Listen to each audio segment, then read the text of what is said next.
शिव गुरु दिहलन ज्ञान के मोटरिया संजोग ले डाली है साखिया।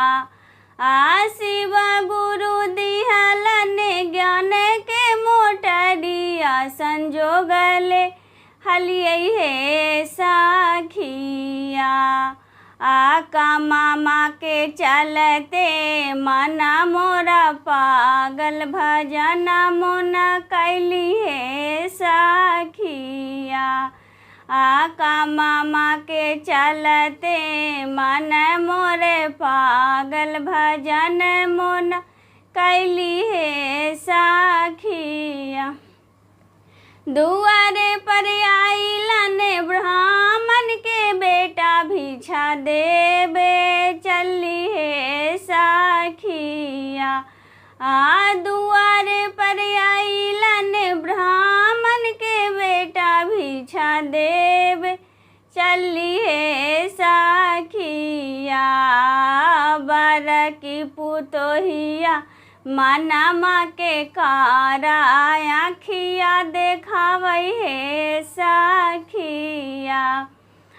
बर की पुतोहिया मनमा के कारा आखिया देखावई है साखिया।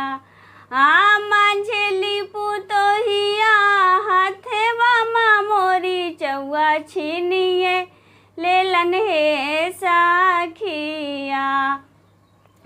मंझली पुतोहिया हथवा मोरी चौआ छीनिए लेलन है साखिया। छोटे की पुतोहिया टुकुर टुकुर ताके कुछु बोला वो न कैलन है साखिया। एक दिन बीतलई दुई दिन बीतलई तीन दिन बीतलई है साखिया। छोटे का बेटे बा छोटे की पुतोहिया घर से निकलन है साखिया। बारे जतन मसी घरे बनवली रहबो न कैली है साखिया। इतना सोची सोचिया बाहे मालोला बरदस वो न होवई है साखिया। शिव गुरु दिहलन ज्ञान के मोटरिया संजोग ले रहली है साखिया।